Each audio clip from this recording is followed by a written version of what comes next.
పెంతుకోస్తు పండుగ అనగానే నూతన నిబంధన సంఘానికి పునాది వేసిన పండుగ మాత్రమే కాదు, కానీ ఈ పెంతుకోస్తు అనే పదముతోనే సంఘము నిర్వీర్యం అవుతుందనే విషయాన్ని చెప్పడానికి బాధపడుతున్నారు.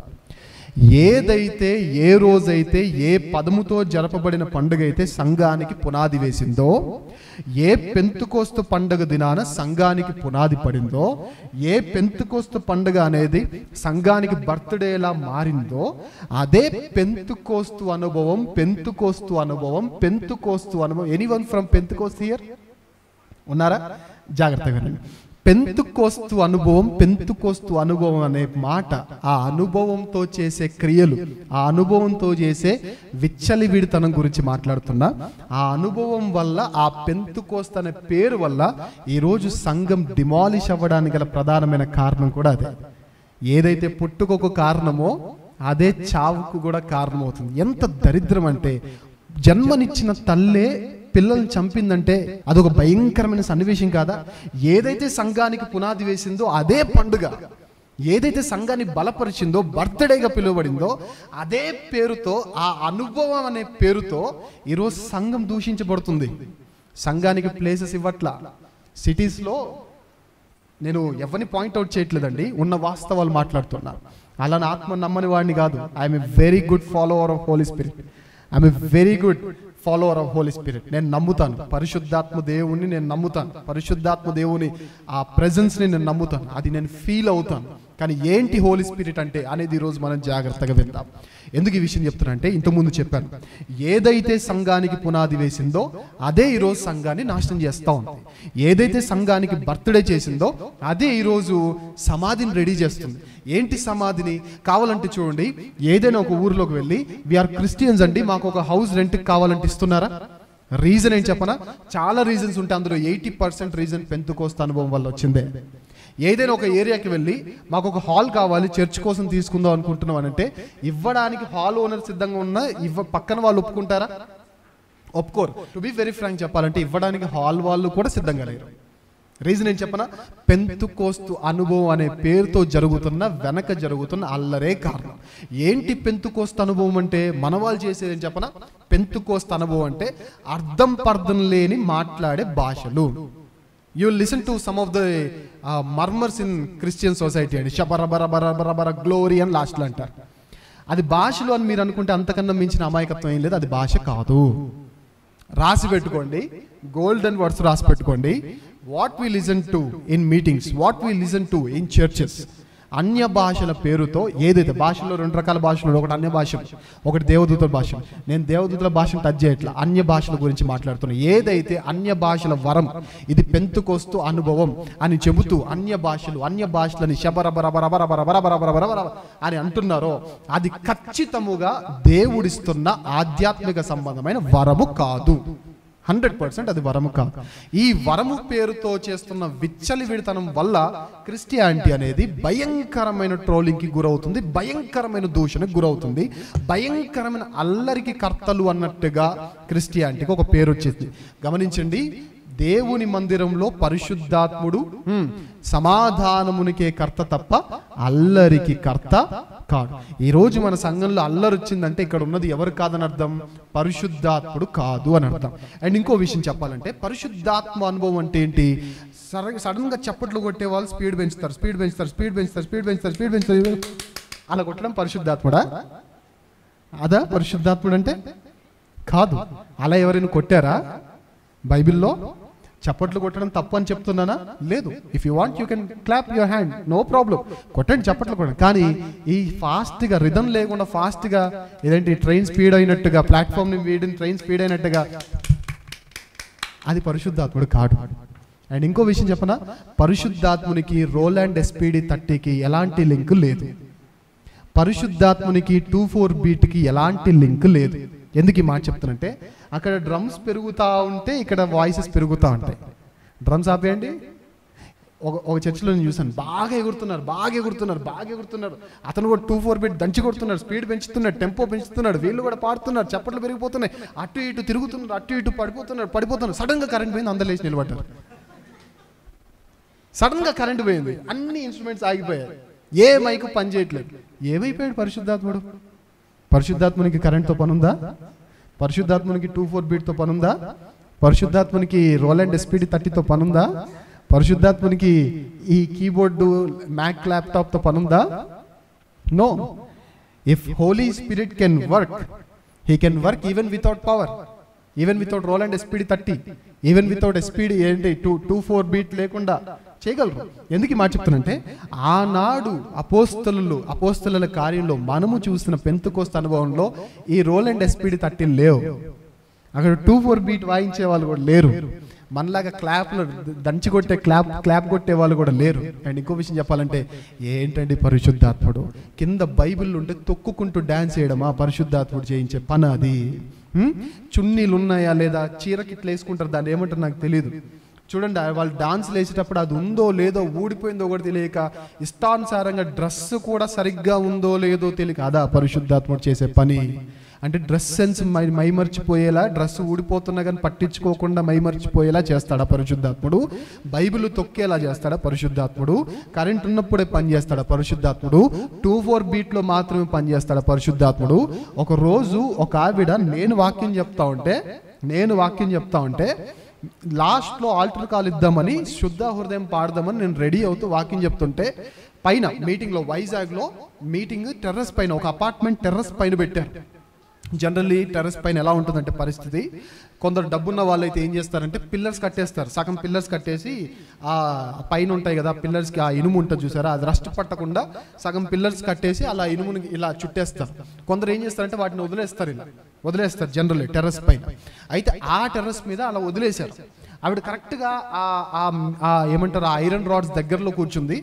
అలా కూర్చుని ఏమైందో సడన్గా చప్పట్లు కొడుతూ అని ఊగుతుంది. నా భయం ఏంటంటే, ఆవిడ కొంచెం ముందు పడినా కళ్ళల్లోకి అది దూసుకుపోద్ది. ఇది దాన్ని ఏమంటారు, ఐరన్ రాడ్ ఉంటుంది చూసారా, అది కళ్ళల్లో నుంచి ఇట్లా మొత్తానికి ఆవిడకి చాలా డేంజర్ ఉంటుంది. సో ఊగుతుంటే అబో అన్నాను, ఇంతే అన్నాను, దెబ్బకి ఇలా కూర్చొని. పరిశుద్ధాత్ముడు ఒక మనిషిని నమ్మి ఒక మనిషి అరుపుగా ఆగిపోతాడా? చెప్పండి, పరిశుద్ధాత్ముడు ఒక మనిషి అరుపుగా ఆగిపోయేవాడా? ఆగిపోడు. ఇదంతా ఏంటి అంటే ఒక డ్రామా. చాలా మంది 95% పీపుల్ ఏం చేస్తూ ఉంటారంటే అది తెలియక చేస్తారు. ఇప్పుడు ఈ చెల్లిలా మనం కూడా చిన్నప్పటి నుంచి అవే చర్చెస్కి వెళ్ళామనుకోండి, మనం కూడా అంతే తయారవుతాం. ఎందుకు తెలియదు కదా, పెద్దవాళ్ళు చెప్తే గుడ్డిగా నమ్మేస్తాం మనం. కానీ 5% పీపుల్ మాత్రం కావాలని చేస్తారు. ఇంతకీ ఏంటి పరిశుద్ధాత్మ? ఏంటి పరిశుద్ధాత్ముడు చేసే పని ఏంటి? అసలు ఎన్ని విధాలుగా పరిశుద్ధాత్ముడు పనిచేస్తాడు? నిజంగా చెప్పాలి అని అంటే పెంతెకోస్తులో జరిగింది ఇదేనా? ట్రై చేద్దాం, తెలుసుకుందాం, దాని మీద స్టడీ చేద్దాం. ఏది వాస్తవమో దాన్ని మాత్రమే ఫాలో అవుదాం. Church, open your pages to acts. అపోస్తుల కార్యములు 2వ అధ్యాయాన్ని ఓపెన్ చేయండి. ఒక్కొక్కటిగా డీకోడ్ చేసుకుంటూ మనం వెళ్దాం. అపోస్తుల కార్యములు 2వ అధ్యాయము ఓపెన్ చేయండి ఒకసారి. 2వ అధ్యాయము 1వ వచనం నుండి మనం చదువుదాం. 1వ వచనం. పెంతెకోస్తు పండుగ దినము వచ్చినప్పుడు అందరూ ఒక చోట కూడి ఉండిరి. అప్పుడు వేగముగా వీచు బలమైన గాలి వంటి ఒక ధ్వని. ఫస్ట్ థింగ్, వేగముగా వీచే బలమైన గాలి అన్నాడా, లాంటి ఒక ధ్వని అన్నాడా? చెప్పాలి, గట్టిగా చెప్పాలి, మీరు చెప్పాలి, నేనేమి చెప్పాలి, వాక్యం చూసి మీరు చెప్పండి. గాలి వీచింది అన్నాడా, గాలి వీస్తే వచ్చే ధ్వని అన్నాడా? గాలి వీచిందా, ధ్వని వచ్చిందా? పోలిక జరిగింది. మీకు అర్థం కాదని చెప్తాను. ఇప్పుడు ఏదైనా భయంకరమైన సౌండ్ వచ్చింది అనుకోండి, మనం పోలుస్తే ఏమంటారంటే ఆటం బాంబు పేలితే ఎలా సౌండ్ వస్తుందో ఆ సౌండ్ వచ్చింది అని అంటాం. అంటే దాని అర్థం ఏంటి? ఆటం బాంబు పేలినట్ట కాదు, పోలికలు. ఆ పోలిక చేస్తా ఉన్నాడు. ఏమని? వేగముగా వీచే బలమైన గాలి వంటి ఒక ధ్వని. అంటే ఆ ధ్వని కొట్టేశారు. గాలి బాగా వీచిందని చెప్పారు. మీటింగ్స్లో ఎంతమంది విన్నారండి?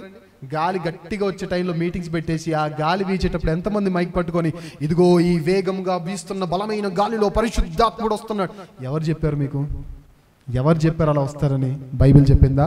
చెప్పింది. కావాలంటే అపోస్తలుల కార్యం 2వ అధ్యాయం చదవండి అంట. చదవండి, మీరు చదవండి ఒకసారి. ఉందా? ఏముంది? గాలి వచ్చిందా? గాలి లాంటి ఓ ధ్వని వచ్చిందా?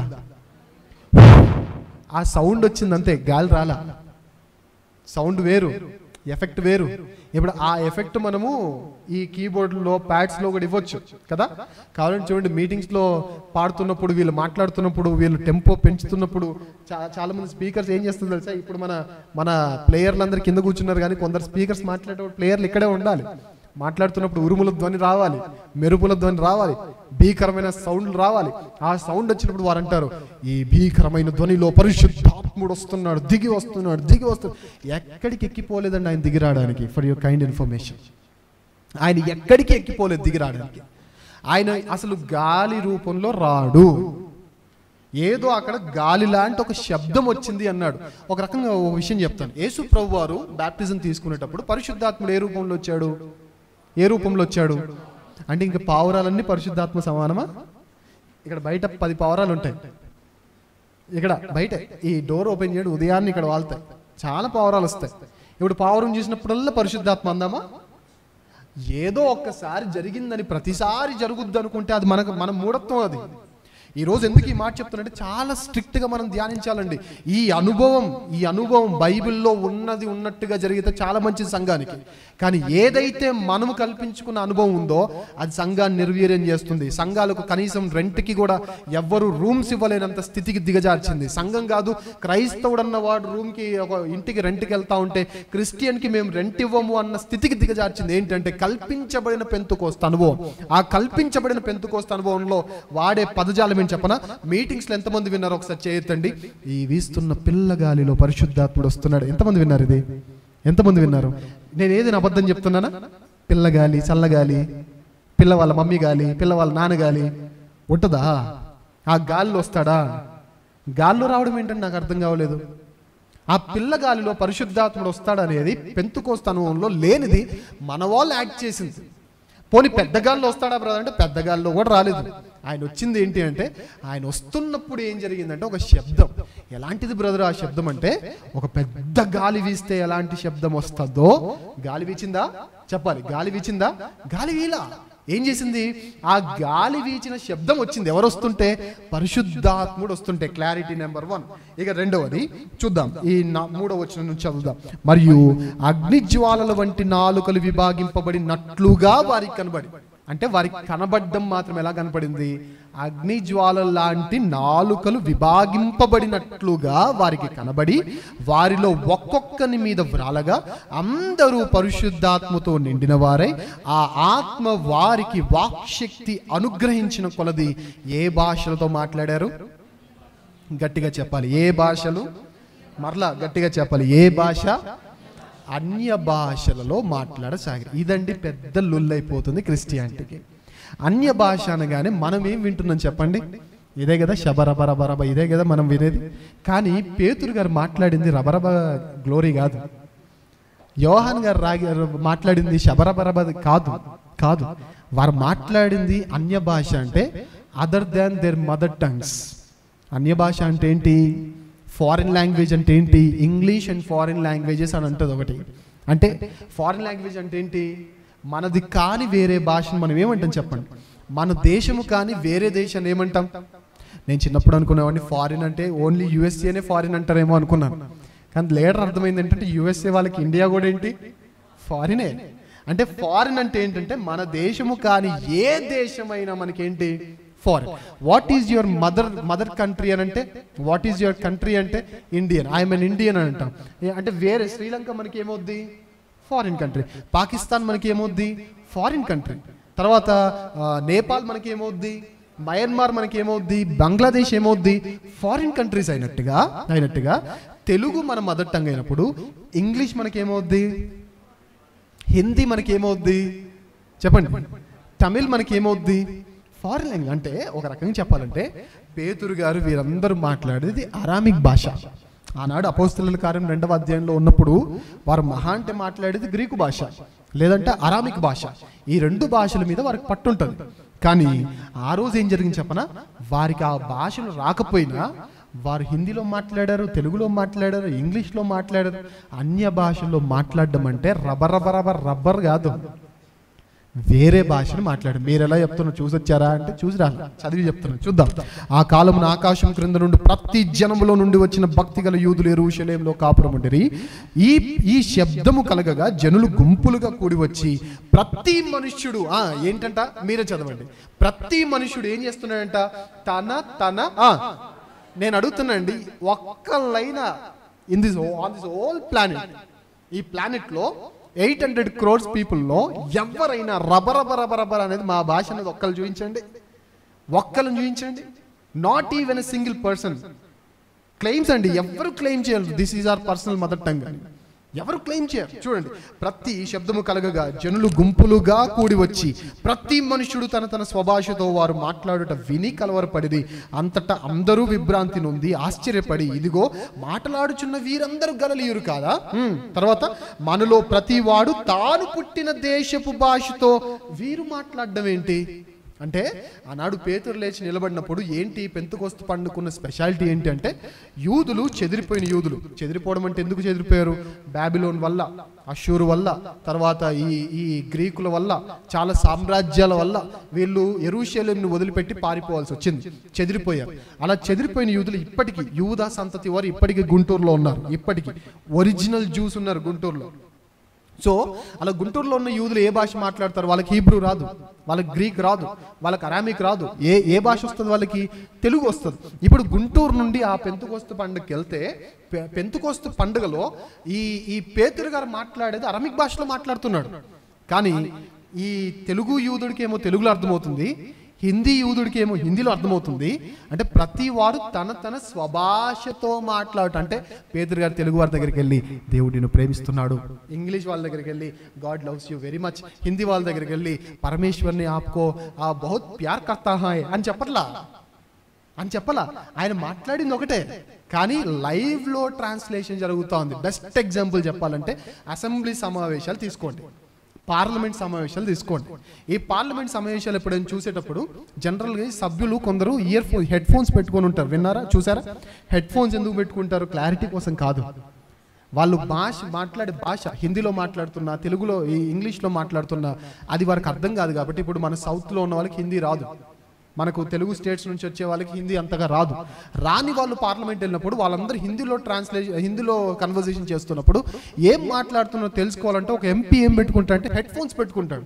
హెడ్ ఫోన్స్ పెట్టుకుంటే ఏమవుద్దంటే, నేను అక్కడ తెలుగు అనుకుంటే తెలుగులోనికి నాకు ట్రూ ట్రాన్స్లేషన్, లైవ్ ట్రాన్స్లేషన్ అవుద్ది. ఇంగ్లీష్లో కావాలనుకుంటే ఇంగ్లీష్లోకి అయిపోద్ది. నా లోకల్ లాంగ్వేజ్లోనికి స్పీకర్ అందరితో ఒకేసారి మాట్లాడతాడు, సభ్యులందరూ ఒకేసారి మాట్లాడతారు. కానీ ఎవరికి కావాల్సిన భాషలోనికి వారికి ట్రూ ట్రాన్స్లేషన్ అనేది లైవ్ లో జరుగుతూ ఉంటుంది. ఇది మీకు అర్థమైతే పెంతెకోస్తు అనుభవం అంటే ఏం చెప్పరా? భాషల వరాన్ని నేను తక్కువ చేయట్లా. పరిశుద్ధాత్మని మీరు నమ్మరా అని ఎవరైనా అడిగితే నేను నమ్ముతా. పరిశుద్ధాత్మ దేవుని నేను నమ్ముతా, ఆయన వరాలను నేను నమ్ముతా, ఆయన కాపుదలను నేను నమ్ముతా, ఆయన చూపించే ప్రతి కార్యాన్ని, పరిశుద్ధాత్మ కార్యాలను నేను నమ్ముతా. కానీ ఆ పరిశుద్ధాత్మ కార్యముల పేరుతో జరిగే అల్లరిని పరిశుద్ధాత్మని అకౌంట్లో వేస్తామంటే అకౌంట్కి అడ్డంగా మేము నిలబడతాం, ఖచ్చితంగా నిలబడతాం. ఎందుకంటే మన క్రియల వల్ల దేవుని నామం దూషించబడకూడదు, మన క్రియల వల్ల దేవుని నామానికి అపకీర్తి కలగకూడదు.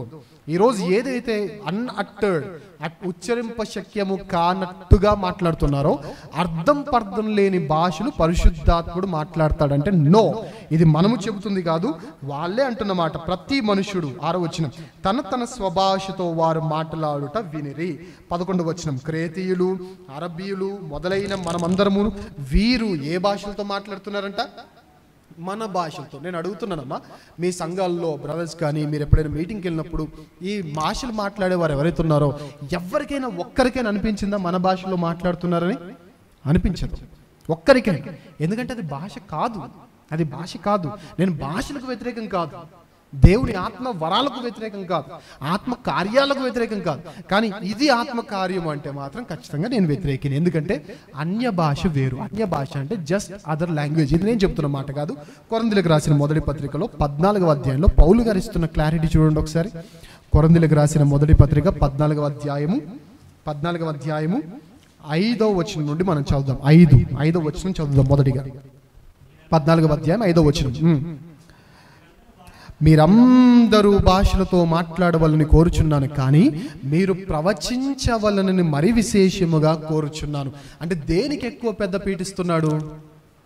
రెండింటిని, దేన్ని తక్కువ చేయట్లా, కానీ ఏది ఇంపార్టెంట్ అని చెప్తున్నాడు? ప్రవచించుట ఇంపార్టెంట్ అని చెప్తున్నాడు. ఫర్ ఎగ్జాంపుల్ మీకు అర్థం కావడానికి, సుగంధ తైలము కంటే మంచి పేరు మేలు అన్నాడు. అంటే సుగంధ తైలం తక్కువ చేస్తున్నట్ట కాదు, సుగంధ తైలం మంచిదే, కానీ దాన్ని మించింది ఏంటి? మంచి పేరు. ఒకని జన్మదినము కంటే మరణదినం మేలు అన్నాడు. అంటే జన్మదినం చెడ్డదా?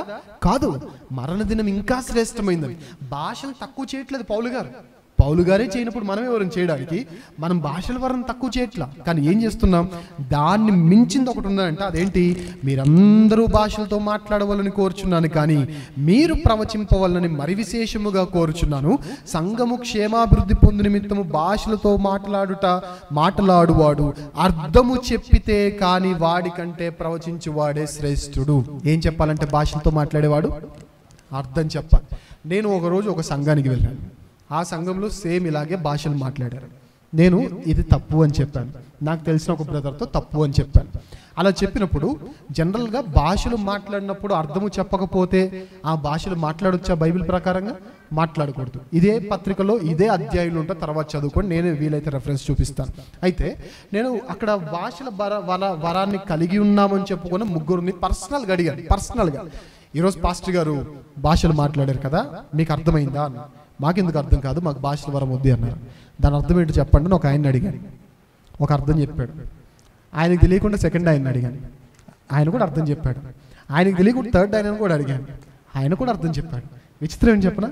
వీళ్ళు ముగ్గురు చెప్పిన అర్థాలు ఒకరి దాంతో ఒకరిది కంపేర్ చేస్తే మూడు వేరు అర్థాలు చెప్పారు. వాట్ ఆర్ యూ డూయింగ్ అన్నాం అనుకోండి, దాని తెలుగులో అర్థం చెప్పండి అంటే ఏం చెప్తారు? మిమ్మల్ని అడిగినా అదే ఆన్సర్ చెప్పాలి, మిమ్మల్ని అడిగినా అదే ఆన్సర్ చెప్పాలి, సీక్రెట్గా అడిగినా అదే ఆన్సర్ చెప్పాలి. మీరేమో ఏం చేస్తున్నావు అని చెప్పాడు, ఈయనేమో ఎలా ఉన్నావు అని చెప్పాడు, ఈయనేమో ఎప్పుడు చచ్చిపోతావు అని చెప్పాడు, ఆయనేమో ఎప్పుడు పుడతావు అని చెప్పాడు. అంటే భాష ప్రాబ్లం కాదు, అర్థం చేసుకునేవాడిది ప్రాబ్లం అనుకుందామంటే మాట్లాడేవాడిది ప్రాబ్లమే, అర్థం చేసుకున్న వాడిది కూడా ప్రాబ్లం. ఎందుకు ఇదంతా జరుగుతుంది అంటే జనరల్లీ కొన్ని చర్చెస్లో, పేరు చెప్పలేండి మీకు అర్థమైపోవాలి, కొన్ని చర్చెస్లో బ్యాప్టిజం పొందగానే వారు అనే మాట ఏంటంటే ఆత్మను పొందుకున్నారా అంటారు. పొందుకున్నామంటే మరి భాషలు మాట్లాడతారా అని అంటారా లేరు తల్లి? అంటారు. ఆత్మను పొందుకోవడానికి భాషను మాట్లాడుకోవడానికి అసలు ఎలాంటి లింక్ లేదండి. ఆత్మను పొందిన ప్రతి ఒక్కరు భాషలు మాట్లాడాలని బైబిల్లో ఏం లేదు. పైగా ఈ భాషలు అన్య భాషలు అంటే కేవలం అర్థంతో కూడిన భాషలే అని నేను కాదు చెప్తుంది, బైబిల్ చెప్తుంది. చూద్దాం 10వ వచనం చూడండి ఒకసారి, 8 నుంచి చూద్దాం. మరియు బూర స్పష్టము కాని ధ్వనినిచ్చినప్పుడు యుద్ధమునకు ఎవడు సిద్ధపడును?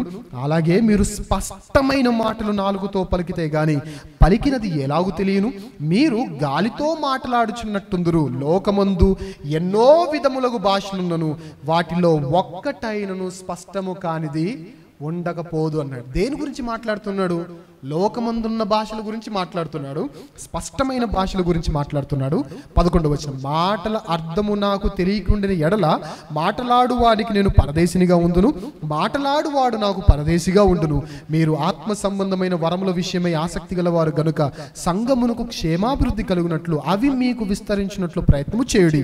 భాషతో మాటలవాడు అర్థము చెప్పు శక్తి కలుగుటకై ప్రార్థన చేయవలను.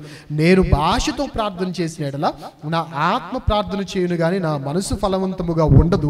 కాబట్టి ఆత్మతో ప్రార్థన చేతను, మనస్సుతోనూ ప్రార్థన చేతును, ఆత్మతో పాడుదును, మనస్సుతోనూ పాడుదును. లేని ఎడల నీవు ఆత్మతో స్తోత్రము చెప్పినప్పుడు ఉపదేశము పొందనివాడు నీవు చెప్పు దానిని గ్రహింపలేడు గనుక నీవు కృతజ్ఞతాస్తుతులు చెల్లించినప్పుడు ఆమేన్ అని వాడు ఎలాగు పలుకును? అంటే ఒక రకంగా చెప్పాలంటే మీరు ఒకవేళ నిజంగా భాషల వరం ఉంటే ఆ భాషల వరము పర్సనల్గా ఉన్నప్పుడు దేవునితో మాట్లాడుకోండి. పబ్లిక్లో ఉన్నప్పుడు నేను భాషల్లో ప్రార్థన చేస్తే ప్రార్థన అంతా అయిపోయిన తర్వాత కంక్లూజన్లో సంఘం అంతా కలిసి ఏకీభవించాలి. ఆ ఏకీభవించే పదాన్ని మనము హీబ్రూ భాషలో ఉన్న ఆ పదం ఏంటి చెప్పండి? గ్రీకు భాషలో ఉన్న పదం ఆమేన్. అంటే అలాగున జరుగునుగాక అని అర్థం. ఎలాగ జరగాలి? నేను ఏదో భాషలో మాట్లాడాను, నేనేం భాషలో మాట్లాడంటే అర్థం చెప్తాను, మీకు అర్థం తెలియదు. నేను ఒక భాషలో మాట్లాడి మీరందరూ శపించబడుదురుగా కానీ మీరు ఆమేన్ అన్నారు అనుకోండి, మీ అందరూ నాశనం అయిపోదురుగా కానీ మీరు ఆమేన్ అన్నారు అనుకోండి. అందుకే అర్థం పర్థం లేని భాషల్లో మాట్లాడినప్పుడు ఆమేన్ చెప్పొద్దు. ఎందుకంటే వాళ్ళు ఏదైనా తప్పిదము చేసినప్పుడు దాన్ని మీరు అంగీకరించి సైన్ పెట్టేశారనుకోండి, ఆ తప్పిదం పలికిన వాడు ఎంతనో అలాగూ జరుగునుగాక అని చెప్పిన మీ పాపం కూడా అదే లెవెల్లో ఉంటుంది. అందుకే దేవుడు చెప్పిన మాట ఏంటంటే, భాషలు లోకముందున్న భాషల గురించి మాట్లాడుతున్నాడు, స్పష్టమైన భాషల గురించి మాట్లాడుతూ ఉన్నాడు. పైగా ప్రార్థనలో అందరున్నప్పుడు ప్రార్థనలో భాషలు మాట్లాడొచ్చు అన్నాడా? నో అన్నాడు. ఎందుకనంటే అది అర్థం తెలియకపోతే ఆమె చెప్పలేరు కాబట్టి మర్యాదగా ఒంటరిగా ఉన్నప్పుడు దేవునితో ప్రార్థన చేసుకునేటప్పుడు చేసుకో, కానీ అందరిలో వచ్చేసి భాషలు మాట్లాడక. అండ్ ఇంకో విషయం చెప్పాలంటే, భాషల ట్రైనింగ్ సెంటర్లు కూడా ఉన్నాయి తెలుసా? నాకు ఇప్పటికీ తెలియదు. ఆత్మకు ట్రైనింగ్ సెంటర్లు ఏంటండి? పరిశుద్ధాత్మని వరాలకి ట్రైనింగ్ సెంటర్లు ఏంటండి? పరిశుద్ధాత్మని శక్తికి ట్రైనింగ్ సెంటర్లు ఏంటండి? నాకు ఇప్పటికీ అర్థం కాదు. పరిశుద్ధాత్ముడు రావాలంటే ట్రైనింగ్ సెంటరా? భాషకి ట్రైనింగ్ సెంటర్లా? లాంగ్వేజెస్ నేర్పిస్తారు, అందరు కూర్చొని 2-4 బీట్ పెట్టుకొని. అది భాషలు కాదండి, ఖచ్చితంగా అది భాషలు కాదు. పెంతుకోస్తు పండుగ దినము సంఘానికి ప్రారంభమైన దినం, పునాది వేయబడిన దినం. కానీ ఈ రోజు సంఘము నాశనం అవడానికి అదే అనుభవం యూజ్ చేస్తున్నారు. ఎందుకంటే మిస్కమ్యూనికేషన్, మిస్అండర్స్టాండింగ్. ఈ రోజు నేను ఎవరిని తప్పు పట్టట్లేదు, కానీ కరెక్ట్ చేసుకోండి అని ప్రేమగా చెప్తున్నాను. కరెక్ట్ చేసుకోండి అని ప్రేమగా చెప్తాను. ఇంకా చూద్దాం 12వ అధ్యాయం 12వ వచనం చూసాం కదా. తర్వాత 23వ వచనం చూడండి ఒకసారి.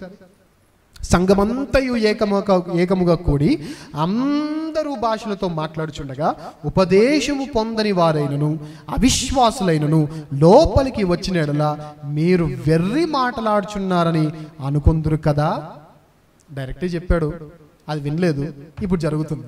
ఈ రోజుల్లో ట్రోల్ చేస్తుంది ఏంటి? ఇదే కదా, వీళ్ళకి పిచ్చి పట్టిందిరా అని మాట్లాడుతున్నారు. సంఘమంతా కలిసి భాషలతో మాట్లాడుతున్నప్పుడట అవిశ్వాసులు లోపలికి వస్తే ఏమంటారట? వీళ్ళకి వెర్రి పట్టిందిరా అని అనుకుంటారట. సో మనం ఏం చేయాలి ప్రభువా? మరి సంఘంలో ఏం చేయాలి అంటే, దేవుడు చెప్తున్న మాట 26వ వచనం చూడండి. సహోదరులారా, ఇప్పుడు మీలో ఏమి జరుగుతున్నది? మీరు కూడి వచ్చినప్పుడు ఒకడు ఒక కీర్తన పాడవలనని ఉన్నాడు, మరి ఒకడు బోధింపవలనని ఉన్నాడు, మరి ఒకడు తనకు బయలుపరచబడింది మాట్లాడవలనని ఉన్నాడు, మరి ఒకడు అర్థము చెప్పవలనని ఉన్నాడు. సరే, సమస్తమును క్షేమాభివృద్ధి కలుగుటకై జరగనీయుడి. అయితే 27 భాషతో ఎవడైనను మాట్లాడితే ఇద్దరు, అవసరమైతే ముగ్గురికి మించకుండా వంతుల చెప్పున మాట్లాడండి. కలిసి పోగేసి రబరబరబరబా అనకండి.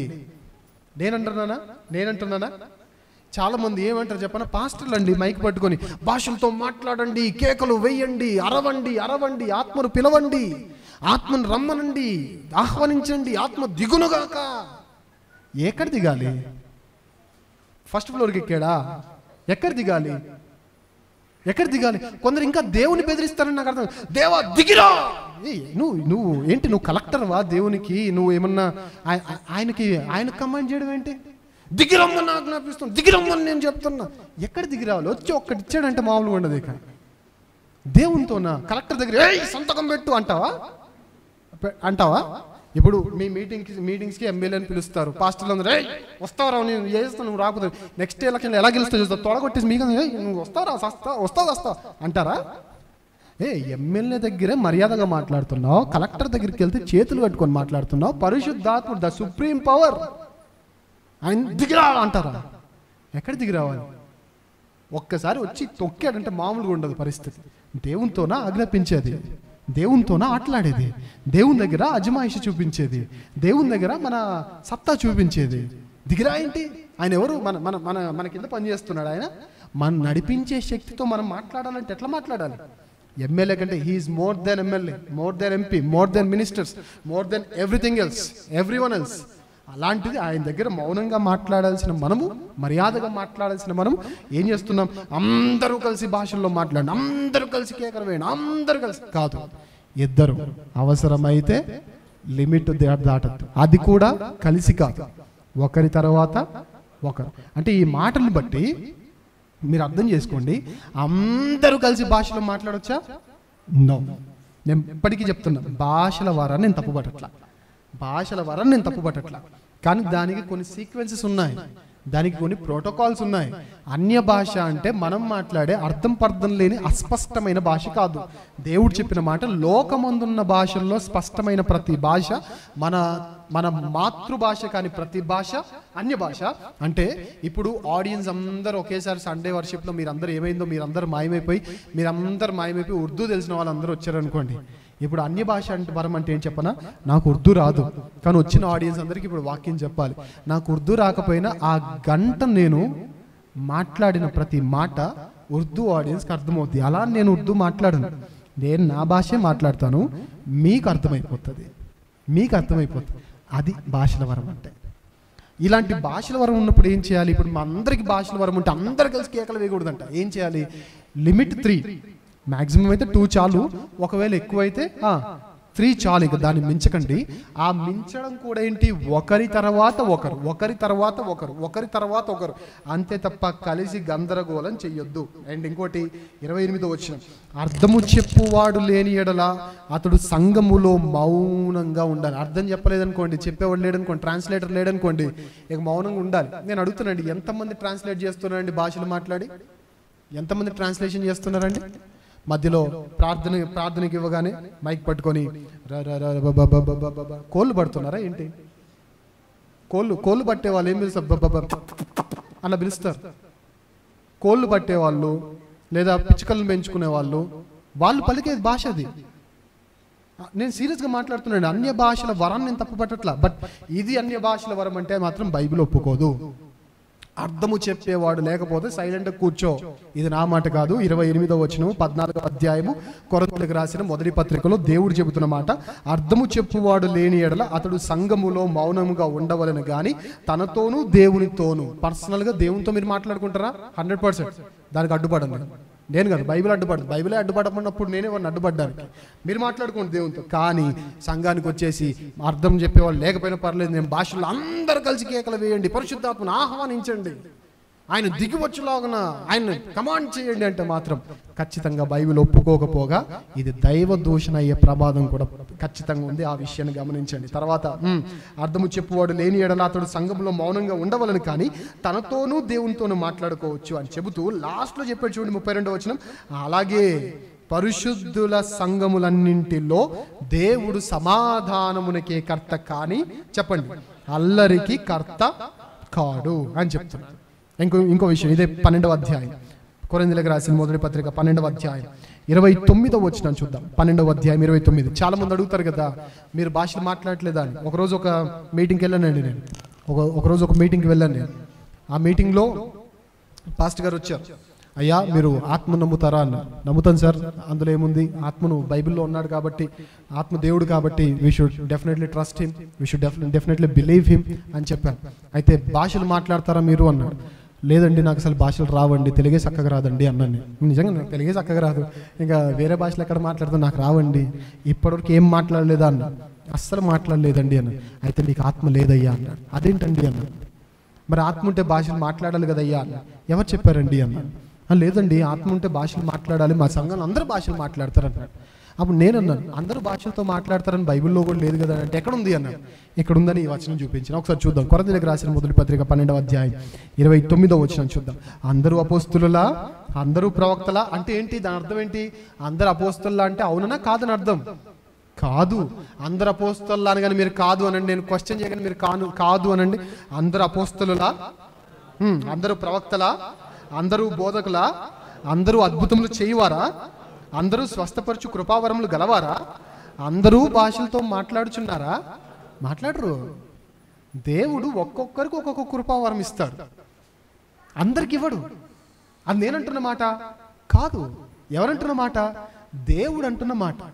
సో కొన్ని సంఘాల్లో ఎలా నేర్పిస్తారంటే, నీకు ఆత్మ లేదా, భాషలు రావా, అయితే నీకేం లేనట్టు, ఆత్మ లేనట్టు. ఇప్పుడు వీళ్ళు ఏమనుకుంటు, ఓరి నాయన ఇప్పుడు నేను భాషల్లో మాట్లాడకపోతే నేను పాపిగా నన్ను చూస్తారని ఇంకా పక్కన చూస్తారు, అటు చూస్తారు, ఇటు చూస్తారు. ఓకే మనం కూడా ఒక రౌండ్ వేసుకుందాం అనుకుంటారు, అనేస్తారు. అది భాష కాదు, ఆ దాని వెనకున్నవాడు ఆత్మ కాడు. 100% ఇది. ఇందులో ఏ డోకా లేదు, ఇంకా ఎలాంటి క్లారిటీ మీకు అక్కర్లేదు. నేను ఎవరినైనా దూషిస్తున్నానా? నోవే. తప్పిదము ఎవరైనా చేస్తారు మనుషులైన వారు, దాన్ని ఒప్పుకొని సరిదిద్దుకుంటే అంతకన్నా మించిన స్వభావం ఏమీ లేదు. మనం కూడా చాలా తప్పుదాలు చేసి ఉంటాం. ఎవరో ఎన్నో చెప్పుంటే మనం కూడా మార్చుకుని ఉండే బట్టే కదా ఈరోజు ఈ పొజిషన్లో ఉంటాం కదా. సో ఈరోజు నేను చెప్పేది ఏంటంటే, ఎవరైతే ఈ భాషల వరాన్ని మిస్యూజ్ చేస్తున్నారో వాళ్ళ గురించి మాట్లాడుతున్నాను.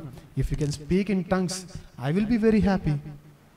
నిజంగా మీలాంటి వాళ్ళని దుబాయ్ తీసుకెళ్ళి అరబ్ షేకుల ముందు అరబీలో మాట్లాడి, యూఎస్ఏకి వెళ్ళిపోయి ఇంగ్లీష్లో మాట్లాడి, నార్త్ కొరియాకి వెళ్ళిపోయి ఆ కిమ్మాతో మాట్లాడి, ఆయనతో మాట్లాడేస్తే ఆయన కూడా దేవుడిని నమ్ముకుంటే ఇంకా అంతకన్నా హ్యాపీ ఏమని చెప్పండి. అంతే కదండి. సో నేను ఎక్కడ కూడా బైబిల్లో ఉన్న భాషలని తప్పుపట్టట్లా. మనము బైబిల్లో ఉన్న భాషల పేరుతో మనం చేస్తున్న రచ్చ, మనము చేస్తున్న ఈ చండాలం ఏదైతే ఉందో దాన్ని నేను తప్పుపడుతున్నా. పెంతుకోస్తు పండుగ ఆనాడు సంఘానికి పునాది వేస్తే, ఈనాడు పెంతుకోస్తు అనుభవంతో జరుగుతున్న ఈ రచ్చ సంఘానికి ఉన్న పునాదిని ఏం చేస్తుంది చెప్పండి? అందుకే దేవుడు అన్నాడు, మీరు కాన్సన్ట్రేట్ చేయాల్సిన భాషల మీద కాదబ్బాయి అన్నాడు. మరి దేని మీద దేవా అంటే 13వ అధ్యాయం 1వ వచనం అంటాడు, మనుష్యుల భాషలతో మాట్లాడినా, దేవదూతల భాషలతో నేను మాట్లాడినా, ప్రేమ లేని వాడినైతే నేను. చాలా మంది అనొచ్చు, మేము సంఘంలో దేవదూత భాష మాట్లాడుతున్నాం, మనుషుల భాష కాదంటే, దేవదూత భాష దేవునితో మాట్లాడుకో. ఆ దేవుడేగా చెప్పాడు. భాషలకు అర్థం చెప్పేవాడు లేనప్పుడు నువ్వు డైరెక్ట్ దేవునితో మాట్లాడుకో. సంఘంలో నీకు పని లేదు, సంఘంలో మాట్లాడకూడదు. ఒకళ్ళు మనుషుల భాష మాట్లాడాలా, ట్రాన్స్లేటర్ పెట్టుకో. లేదా ట్రాన్స్లేటర్ లేదు, నేనే అర్థం చెప్తానంటే ఓకే, అఫ్ కోర్స్ చెప్పేసుకో, నాట్ అన్ ఇష్యూ, చెప్పేసుకో, అది ప్రాబ్లం ఏం కాదు. కానీ భాష కాదు ప్రాముఖ్యత. మనుషుల భాష వచ్చినా, దేవదూతల భాష వచ్చినా ఉండాల్సింది ఏం చెప్పండి? అయినా నేను ఒకటి అడుగుతానండి, సంఘంలో భాషలతో ఆత్మ వచ్చేసాడని ఏమంటారు, డ్రెస్ సెన్స్ కూడా మర్చిపోయి బైబిల్ తొక్కేసి అరిచేసి ఇంటికి వెళ్ళి సీరియల్ చూసేవాడు ఆత్మని నింపుతూ ఉంటారా? నేను అడుగుతాను, ఎంతమంది భాషలు మాట్లాడే వాళ్ళు స్త్రీలలో ఎంతమంది ఇంటికి వెళ్ళి సీరియల్ చూడరు? ఎంతమంది పురుషులు మళ్ళీ బూతులు మాట్లాడరు బయటికి వెళ్ళి? ఎంతమంది మరలా ప్రేమ లేకుండా కొట్టుకొని చావరు? అన్నదమ్ముల మధ్య ఐక్యత లేక, అక్క చెల్లెల మధ్య ఐక్యత లేక ఎంతమంది కొట్టుకొని చావరు? బయటికి వెళ్తే ప్రేమ ఉండదు, కానీ ఇక్కడికి వచ్చి భాషలు వస్తున్నాయంటే ఎవరు నమ్ముతారు? పరిశుద్ధత లేకుండా పరిశుద్ధాత్మ వరాలు ఉంటాయా చెప్పండి? అపరిశుద్ధులకు దేవుడు వరాలు ఇస్తాడా? ఇవ్వడు. నేను అపరిశుద్ధుడిని, నేను బూతులు మాట్లాడుతున్నాను, నేను సినిమాలు చూస్తున్నాను, నేను తాగుతున్నాను, నేను బయటికి వెళ్ళిపోతున్నాను, ఇష్టానుసారంగా చూస్తున్నాను, సంఘానికి వచ్చి కూడా బయట ఇష్టానుసారంగా తిరిగేస్తున్నాను, ఇలా తిరుగుతున్న నాకు దేవుడు భాషల వరాన్ని ఇస్తాడా? ఇవ్వడు. ఒక విషయం చెప్తున్నాను, జాగ్రత్తగా వినండి, చాలా సీరియస్గా చెప్తున్నాను. మీరు మీ ఫ్రెండ్స్తో బయటికి వెళ్ళొచ్చా అంటే వెళ్ళొచ్చు. కానీ వాడు పబ్బుకి రమ్మంటే పబ్బుకి వెళ్ళి, క్లబ్కి రమ్మంటే క్లబ్కి వెళ్ళి, బార్కి వెళ్దామంటే బార్కి వెళ్ళి, థియేటర్కి వెళ్దామంటే అన్నా నేను థియేటర్కి వెళ్ళాను కానన్నా కళ్ళు తెరవలేదన్నా మీ దేవుని మీద ఒట్టు అన్నారు అనుకోండి, ఏమైతే తల ఎగిరిపోద్ది. జాగ్రత్త. థియేటర్కి వెళ్తావా, కళ్ళు మూసుకొని పడుకుంటావా? ఇంట్లో పడుకోవచ్చు కదా. ఒక ఆయన అన్నాడు, అన్నా నేను థియేటర్కి వెళ్ళాను కానన్నా ఫోన్లో బైబిల్ ఓపెన్ చేసుకొని చదువుకో. అబ్బా ఆహా, థియేటర్కి వెళ్ళి ఏం చేశాడంట? ఫోన్లో బైబిల్. ఎవరికి రా కథలు చెప్తున్నా? ఎవరికి? నీకు నిజంగా అంత బైబిల్ ఓపెన్ చేసుకొని చదవాలనిపిస్తే ఇంట్లో ఉండు, థియేటర్తో ఏం పని? దయచేసి బయటికి వెళ్ళి అక్రమంగా జీవించి సంఘానికి వచ్చి రబరబరబా అంటే రబ్బర్ని రుద్దినట్టు రుద్దుతాడు దేవుడు మిమ్మల్ని కూడా. వద్దు, ఇది భాష కాదు, దాని వెనక ఉన్నది ఆత్మ కాదు. మరి ఏంటి ఆత్మ? పెంతుకొస్తు పండుగ దినంలో ఏం జరిగిందంటే అన్య భాషల వరం ఒకవైపు జరిగింది, రెండోది ఏం జరిగింది చెప్పనా? వాక్యానికి పెద్దపీట జరిగింది. అది ఇంపార్టెంట్ అండి, వాక్యానికి పెద్దపీట. మెయిన్ పండుగల్లో మన సంఘంలో కనుమరుగైపోయేది ఏం చెప్పండి? వాక్యం ఉండదు. క్రిస్మస్ రోజు వాక్యం తగ్గుద్ది, గుడ్ ఫ్రైడే రోజు వాక్యం తగ్గుద్ది, ఈస్టర్ రోజు వాక్యం తగ్గుద్ది, మెయిన్ మెయిటింగ్స్లో వాక్యం తగ్గుద్ది. ఎందుకురా తగ్గుతుందంటే క్వయర్ వాళ్ళు రెడీ అయ్యి వచ్చేసరికి టైం అయింది అంటారు. మెయిన్ ఈవెంట్స్లో చూడండి, కావాలంటే మెయిన్ బయట మీటింగ్స్ పెట్టించే సంఘాల్లో చూడండి, ఏం చేస్తారు? రచ్చ 6 గంటలకు స్టార్ట్ చేసుకొని పాటలు పాడుకోవచ్చు కదా. అబ్బే అలా చేయం. ముఖ్యంగా మీ ఆంధ్రప్రదేశ్లో జరుగుతాయండి. ఎందుకు చేస్తారా ఆ మీటింగ్ నాకు నిజంగా అర్థమై చాలు. వాళ్ళు చూసి ఫీల్ అయినను పిలవకపోయినా పర్లేదు, కానీ ఈ ఏపీలో, తెలంగాణలో చాలా నయం. లాస్ట్ టైం చెప్పినట్టున్నాను, ఖమ్మంలో లాస్ట్ టైం మీటింగ్ 9 o'clock అయిపోయింది.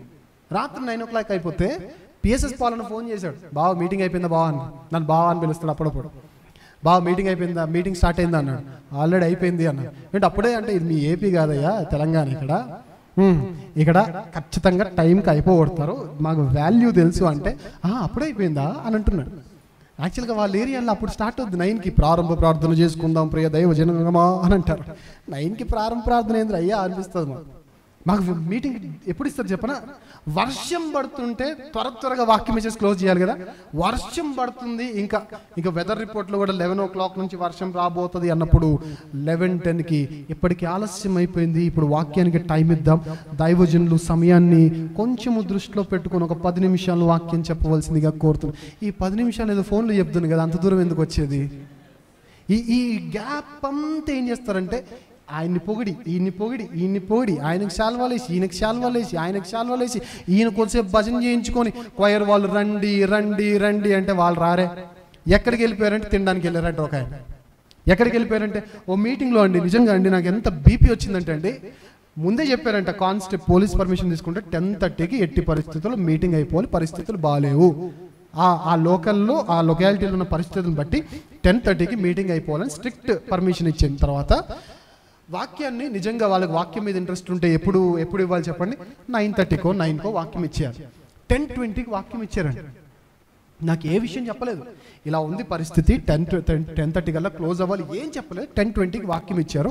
నేను వెళ్ళేటప్పుడే ప్రతి ఒక్కరిని అడుగుతాను, అన్న ఇదే పరిస్థితి ఏంటి అని అడుగుతాను. చుట్టుపక్కల వినేవాళ్ళు క్రైస్తవులా లేదా అన్యులు కూడా ఉంటారు, దాన్ని బట్టి నేను మెసేజ్ ప్రిపేర్ అవుతాను. First thing. సెకండ్ థింగ్ ఏంటంటే ఎంత టైం చెప్పమంటారు అన్నప్పుడు గంట చెప్పండి అన్న, ప్రాబ్లం లేదు అన్నారు.